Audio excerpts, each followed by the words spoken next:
سلامونه د نن شپې ساټکي مو د ترهګرو ډلو له نوملړ د طالبانو د ایستلو له پریکړې د روسیې دفاع د امریکا له مخالفت سره روسیه د دغه هیواد د ترهګرو ډلو له نوملړ د طالبانو پر ایستلو ټینګار کوي.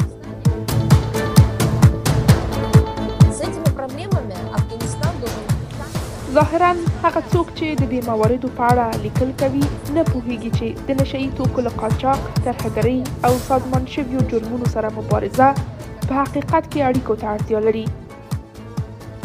بېوزلي او تنګلاسي د افغان حکومت د 140,000 ښځینه کارکوونکو برخلیک د طالبانو د فرمان په غبرګون کې چې د ښځینه کارکوونکو معاش 15,000 افغانیو ته راکم شوی، ښځې وایي طالبان له ټولنې د دوی د لرې کولو په لټه کې دي. آور یک فامیل 5 نفره هستم. در ماه 5,000 من چی را پورا کرده میتونم؟ پول برق است، کرایه خانه است، کفاف نمیکنم. یاد دو ماه شده ما معاش نگرفتیم. بامیان کې د باران روغتیایي انستیتوت تړل کېدل. با خبره سرچینې وایي چې د دې ادارې مشر پر طالبانو د نیوکې په تور نیول شوی دی. شما همین است که مراکز صحی، آموزشی، فرهنگی برای مردم باز باشد تا مردم بتواند به یک جای صحیح برسد. او پر نتانیاهو د بایدن غصه. بلینکن د مصر له ولسمشر سره تر لیدو وروسته اسرائیل ته ځي. ټپي شوی یم او د روغتون بهر په تخت پروت یم. دننه هیڅ ځای نشته. وضعیت خورا ستونزمن دی. ټپیان په دهلیزونو او ځمکه اچوي. اوس هم بشپړ خبرونه. زه حسیبه اټکپال یم. د روسیې د بهرنیو چارو وزارت بیان دی یو ځل بیا د ترهګرو ډلو له نوملړ څخه د طالبانو د نوم د ایستلو په اړه د مسکو د احتمالي پریکړې دفاع کړې او دا یې له ترهګرۍ، د نشهیي توکو له قاچاق او سازمان شویو جرمونو سره د مبارزې اړیکه بللې ده. ماریا زاخارووا د سن پټرزبورګ د اقتصادي فورم په څنډه کې له تاس خبري اژانس سره په مرکه کې همداراز وویل چې که څه هم بلاګ لیکونکي او خبریالان له طالبانو سره د روسیې د اړیکې په اړه په غوسه دي، خو د دې په وینا دا اړیکه د مسکو په ګټه ده. میرمن زخاروا په داسې حال کې له طالبانو سره د روسیې د اړیکو دفاع وکړه چې له طالبانو سره د روسیې اړیکې او د ترهګرو ډلو له نوملړ څخه د طالبانو د ایستلو په اړه د مسکو احتمالي پریکړې د کورنیو او بهرنیو نیوکو او غبرګونونو سره مخ شوي دي. سپینې ماڼۍ تر دې مخکې د روسیې دغه هڅې ویرونکې بللې وې.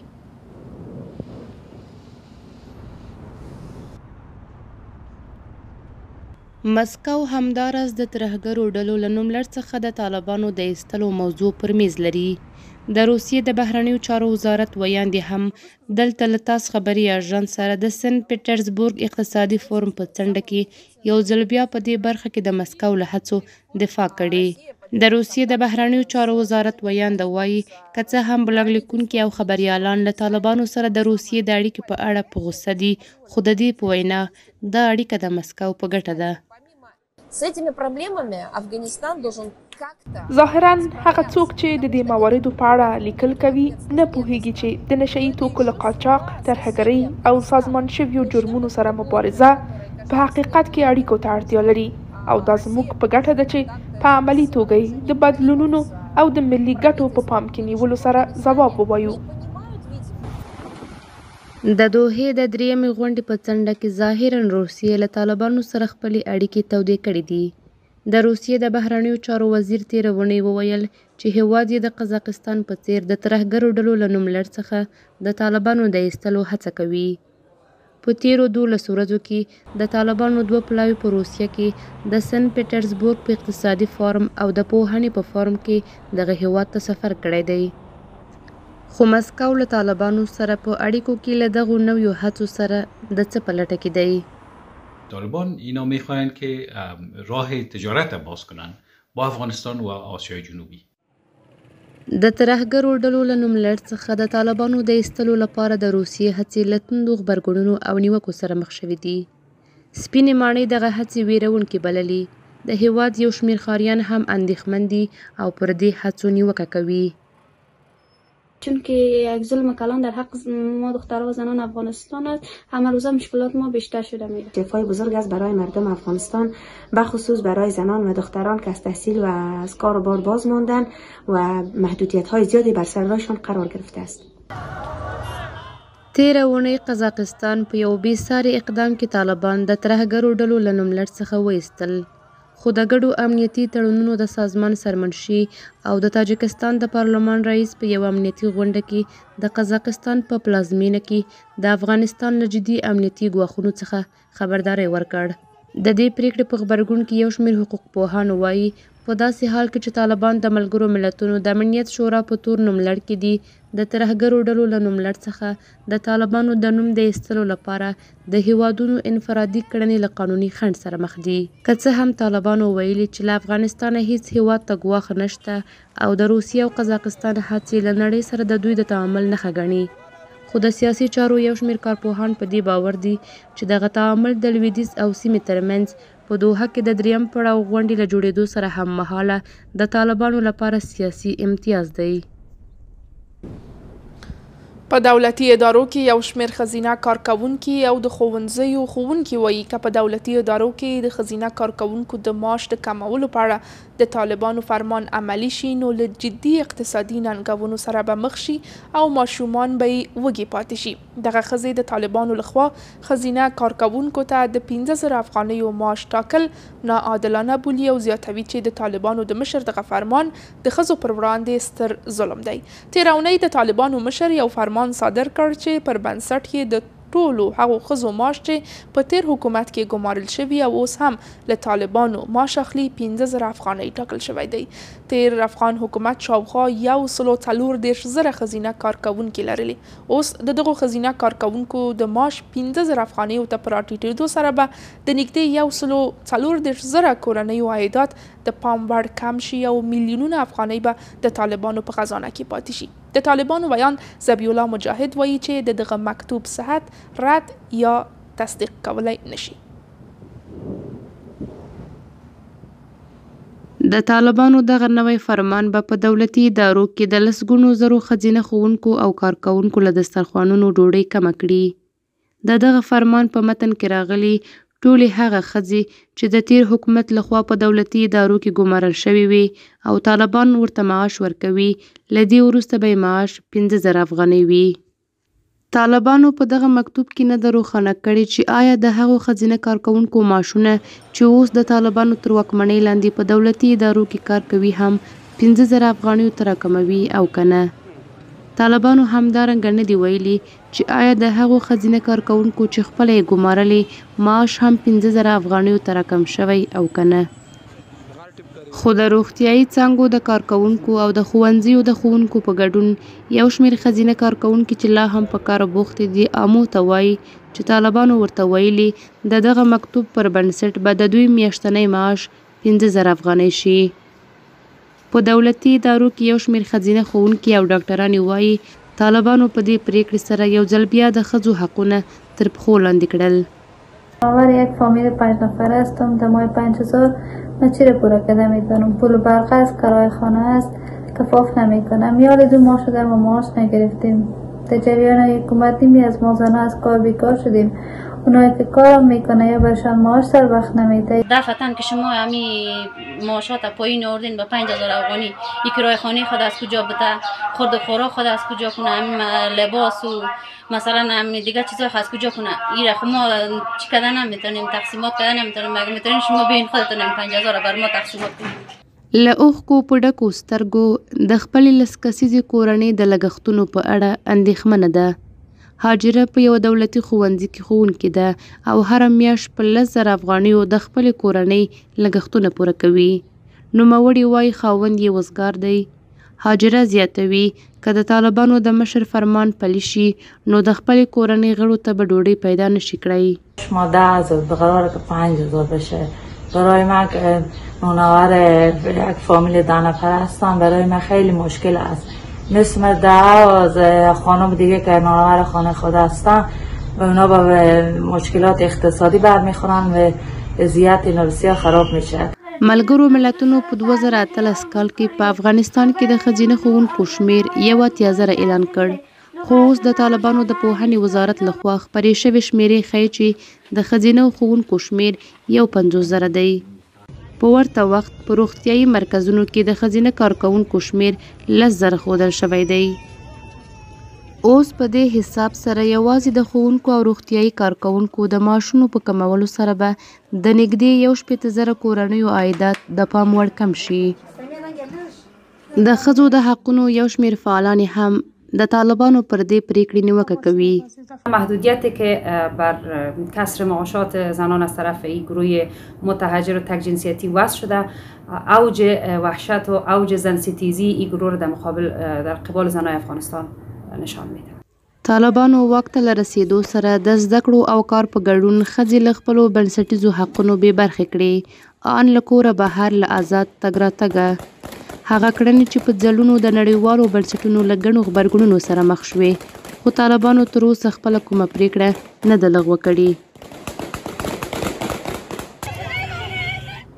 د بامیان ولایت سیمه ییزو سرچینو عامو ته تایید کړه چې طالبانو په بامیان ولایت کې د یو ګډ اقدام په ترڅ کې د باران روغتیایي علومو مرکز تړلی او د دغه ساینسي مرکز مشر نوید مظفري نامعلوم ځای ته لیږدولی دی. د یوې بلې باوري ځایي سرچینې په وینا د باران روغتیایي علومو مرکز د طالبانو د روغتیا وزارت د مرستیال محمد حسن غیاسي اړوند دی. سرچینه زیاتوي چې طالبانو دا اقدام وروسته له هغې کړی چې د باران د روغتیایي علومو مرکز مشر نوید مظفري د دغه مرکز د محصلینو د فراغت په مراسمو کې د بامیانو د والي په مخ کې ټینګار وکړ چې طالبان د امریکا او روسیې په اداره کې دي او د هغوی تر کنټرول لاندې دي. د ښاغلي مظفري نیول کېدل د هیوادوالو له غبرګون سره مخ شوی.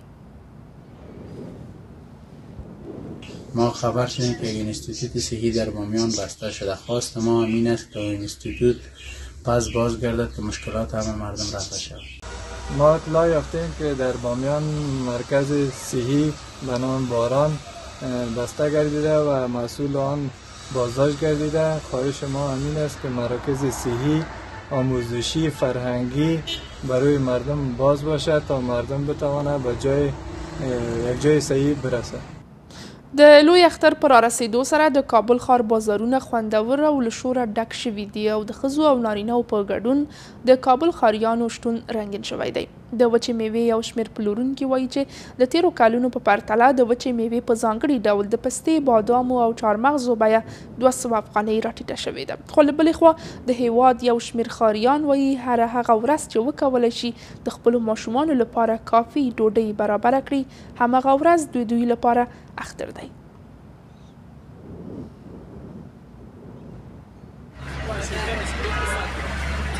د لوی اختر پر رسیدو سره د کابل بازارونه وچې او تازه میوې هم په دې ورځو کې د کابل د بازارونو ښکلا لا ډیره کړې ده. د کابل ښار اوسیدونکو د اختریزو دسترخوانونو د خپراوي لپاره چمتووالی نیولی او په دې بازارونو کې د دوی شتون په زړه پورې دی. یو شمېر هټیوالو وایي چې د تیرو 2 کلونو د اخترونو په پرتله د وچې میوې بیه 10 سلنه راټیټه شوې او د 1 کیلو پستې بیه له 900 څخه 650 افغانیو ته رسیدلې. همداراز د 1 کیلو بادامو بیه له 800 افغانیو څخه 550 افغانیو ته او د 1 کیلو چهارمغزو بیه هم له 850 افغانیو څخه 600 افغانیو ته رسیدلې ده. 2 سال پیش 900 روپیه بود، حالا شده 6,500 خوبش. پستک آجور 6,500 سابق 900 روپیه بود. که څه هم د کابل یو شمېر اوسیدونکو د اختر د هرکلي او د میلمه پالنې لپاره د وچې میوې پیرودل پیل کړي، خو بلخوا د کابل ښار 40 کلن محمد جان وایي هر هغه ورځ چې وکولی شي خپلو ماشومانو ته کافي ډوډۍ برابره کړي، هغه ورځ د ده لپاره اختر دی. محمد جان وایي چې واک ته د طالبانو د راتګ وروسته د سړک پر غاړه بوټان ګنډي. نوموړی وایي چې ډیری ورځې یوازې 10 افغانۍ ګټي او په دې پیسو د خپلو ماشومانو لپاره ډوډۍ نشي اخیستلی.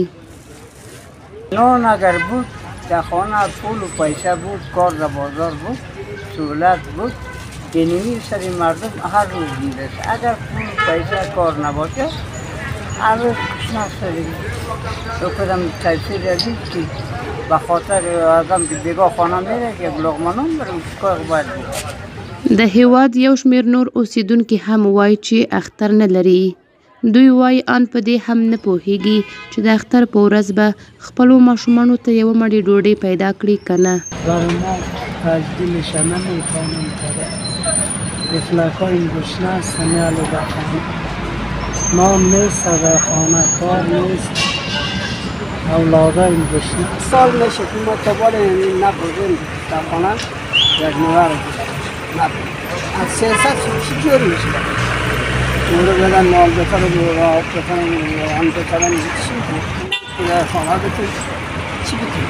د ملګرو ملتونو وروستی راپور ښیي چې په افغانستان کې د میلیونونو وګړو د خوړو خوندیتوب له جدي ګواښ سره مخ دی او افغانستان د تودوخې له زیاتوالي د اوبو له کمښت او دوامداره وچکالۍ سره مخ دی. د ملګرو ملتونو د شمیرو پر بنسټ په افغانستان کې نږدې 14 میلیونه وګړي د خوراکي توکو د نه خوندیتوب په بیړنۍ کچه کې دي. د شبرغان ښار یو شمېر لاس پلورونکي ښځې وایي چې د طالبانو له شاوخوا 2 میاشتو راهیسې د شبرغان له بازاره ایستلي دي. دغه ښځې وایي چې طالبانو د غرفو کرایه له 500 څخه تر 1000 افغانیو پورې لوړه کړې ده. دغه ښځې وایي چې دوی د زیاتو پیسو ورکولو توان نه لري او له همدې امله طالبانو دوی له غرفو ایستلي دي.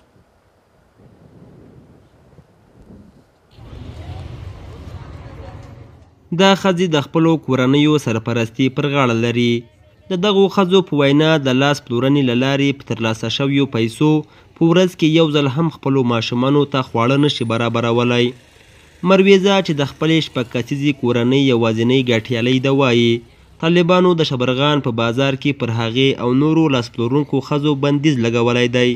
از اول هم خواهرم در مارکت جای نبود، یک سوزن زدن جای نبود. از اول هم این همی سر سرک ما ششتگی بودیم، گرمی زمستان این همی سر سرک هستیم.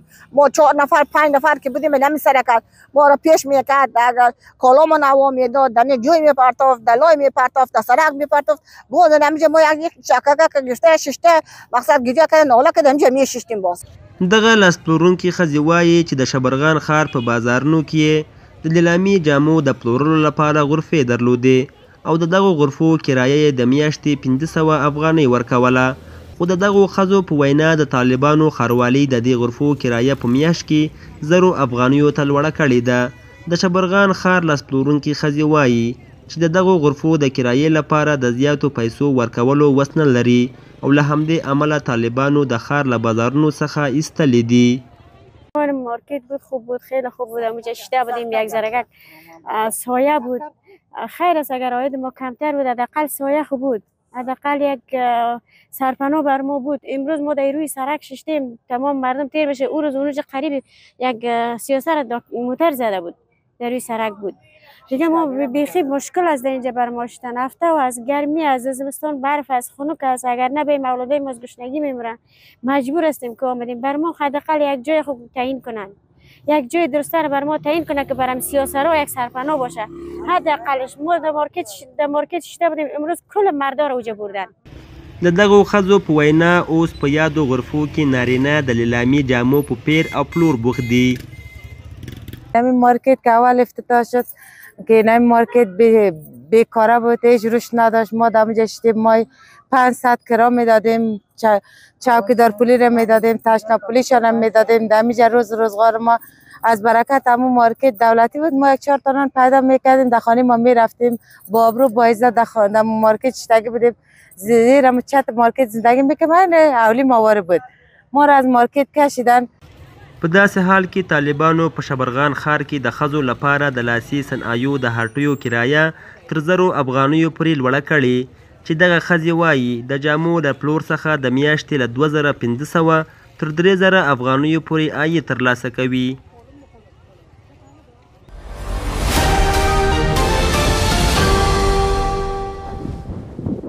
څو لاندې اقتصادي خبرونه مو ملګري ملتونه وایي چې د خپلې وروستۍ ارزونې پر بنسټ د غور ولایت په 155 کلیو کې څه باندې 4200 کورنۍ بشري مرستو ته اړتیا لري. د ملګرو ملتونو د ماشومانو د ملاتړ صندوق ویلي چې په دغه ولایت کې 27 روغتیایي او د تغذیې مرکزونه، 62 ښوونځي او د اوبو رسولو 83 شبکې زیانمنې شوي دي. د ملګرو ملتونو دغه بنسټ زیاته کړې چې د افغانستان په شمالي سیمو کې په ځانګړې توګه بغلان کې د سیلابونو له امله نږدې 8000 کورونه ویجاړ شوي او 15000 کورنۍ بې ځایه شوي دي.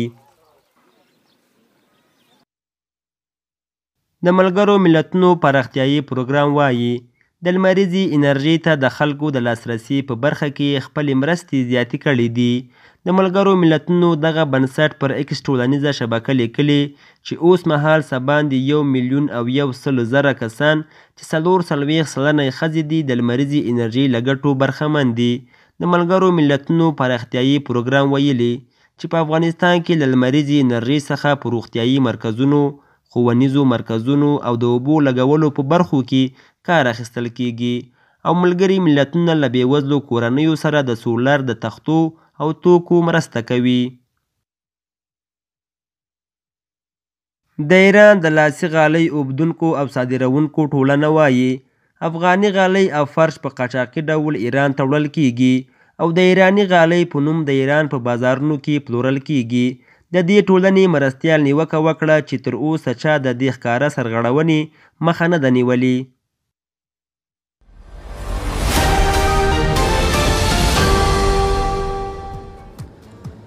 او د هیواد په بازارونو کې د بهرنیو اسعارو بیې 1 امریکایي ډالر 70.4 پوله، 1 یورو 6.42 پوله، 0 ایرانی ریال 1.15 پوله، 0 هندۍ روپۍ 810 افغانۍ، 1 د اماراتو درهم 19.2 پوله او 0 پاکستاني روپۍ 254 افغانۍ.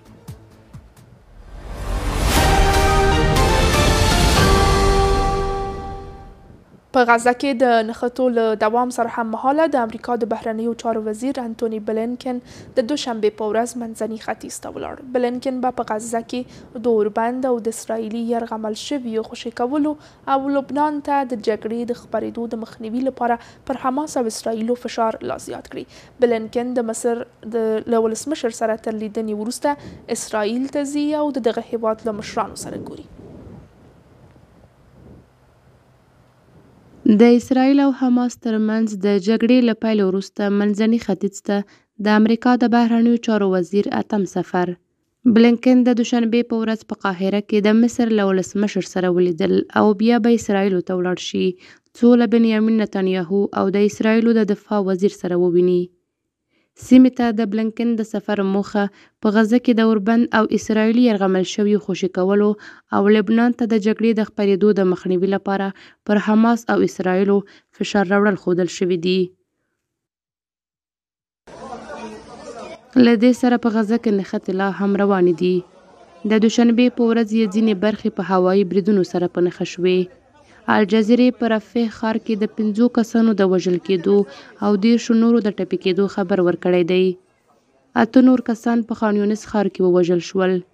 د غزې روغتونونه هم له ټپیانو ډک دي او ډاکټران په سختۍ سره د ناروغانو درملنه کولی شي. ټپي شوی یم او د روغتون بهر په تخت پروت یم. دننه هیڅ ځای نشته. وضعیت خورا ستونزمن دی. ټپیان په دهلیزونو او ځمکه اچوي لکه څنګه چې تاسو ګورئ. وضعیت سخت دی او د درملو کمښت شتون لري. د اسرائیلو پوځ وایي د نن ورځې په بریدونو کې د غزې په مرکز کې د حماس څو جنګیالي وژلي دي، خو فلسطیني رسنیو ویلي چې ملکي وګړي هم وژل شوي دي. حماس هم د غراز د انځورونو په خپرولو سره ادعا کوي چې په رفح ښار کې پر اسرائیلي پوځیانو بریدونه کړي او ګڼ شمېر یې وژلي او ټپیان کړي دي. دا په داسې حال کې ده چې امریکا د مې په 11 په غزه کې د اوربند لپاره 3 اړخیزه طرحه وړاندې کړه. حماس وایي د هر هغه اقدام هرکلی کوي چې په غزه کې د جګړې د پای ته رسولو لامل کیږي. خو که څه هم د اسرائیلو د ولسمشر په ګډون دغه هیواد یو شمېر مشرانو د جو بایډن د وړاندیز هرکلی کړی، خو بنیامین نتنیاهو تر اوسه مثبت ځواب نه دی ورکړی. واشنګټن هم د ملګرو ملتونو له امنیت شورا غوښتي چې په پریکړه لیک کې د دغه وړاندیز ملاتړ وکړي، خو تر اوسه د رای ورکولو دقیقه نیټه نه ده ټاکل شوې. څو لنډ بهرني خبرونه مو هم. د هند پولیسو اعلان کړی چې په جموں او کشمیر کې 2 وسلوالو د هندو زیارت کوونکو پر بس ډزې کړي چې له امله یې 10 کسان وژل شوي دي. د پولیسو په وینا دا پیښه د یکشنبې په ماښام د رئیسي په سیمه کې شوې چې په پایله کې 33 کسان هم ټپیان شوي دي. پولیسو زیاته کړې چې د ډزو له امله بس چلوونکي کنټرول له لاسه ورکړ او بس په دره کې ولوېد. د راپورونو پر بنسټ دغه زیارت کوونکي له زیارته راستانه شوي وو چې د ناپېژاندو وسلوالو لخوا پرې برید وشو. تر اوسه کوم کس یا ډلې د دغه برید پړه پر غاړه نه ده اخیستې. د ولسمشر ایمانویل ماکرون لخوا د فرانسې د پارلمان غیر متوقع منحل کېدو وروسته لومړنۍ ټاکنې به په 3 اونیو کې ترسره شي. ماکرون وروسته له هغې د فرانسې پارلمان منحل کړ چې د اروپا پارلماني ټاکنو کې خیاړخي ګوند بریا خپله کړه. د ماکرون په مشرۍ د تجدید ګوند په 100 کې 15 او د رافایل ګلوکسمن په مشرۍ سوسیالیست ګوند شاوخوا 14% رای وګټلې. خو د مارین لوپن په مشرۍ د خیاړخي ملي اسامبلۍ ګوند تر ټولو زیاتې رای ګټلې دي. په همدې حال کې د فرانسې پارلماني ټاکنې به د جون په 10 د پاریس د 2024 اولمپیک لوبو له پیل مخکې ترسره شي.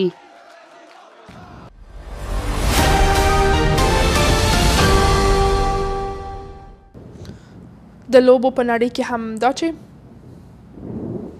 د بنگلادیش او سویلي افریقا لوبډلې د دوشنبې په ورځ د شل اوریز کرکټ نړیوال جام سیالیو کې د یو بل پر وړاندې د لوبې ډګر ته ولاړې.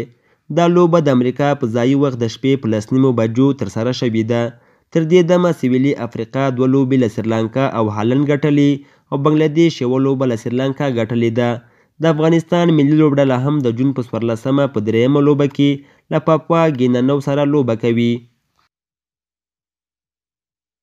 په بدخشان ولایت کې د وزلوبې سیالۍ د عامه لوبډلې په اتلولۍ سره پای ته ورسېدې. دغه سیالۍ په ارغنجخوا ولسوالۍ کې د 6 لوبډلو ترمنځ ترسره شوې. په دې سیالیو کې د امو، هندوکش، سپینغر، شیوا، البرز او پامیر لوبډلو برخه اخیستې وه. په پایلوبه کې امو لوبډلې هندوکش لوبډلې ته د 3-0 په توپیر ماتې ورکړه او د اتلولۍ جام یې خپل کړ. په هرات ولایت کې د 14 کلبونو ترمنځ د سوک وهنې سیالۍ ترسره شوې. په دې سیالیو کې د هرات له بېلابېلو کلبونو 80 تنو لوبغاړو برخه اخیستې وه. دغه سیالۍ د تنکیو ځوانانو او لویانو په برخه کې ترسره شوې چې په پای کې د اتلانو کلب لومړی، آرین کلب 2یم او سلاطین کلب 3یم مقام خپل کړ.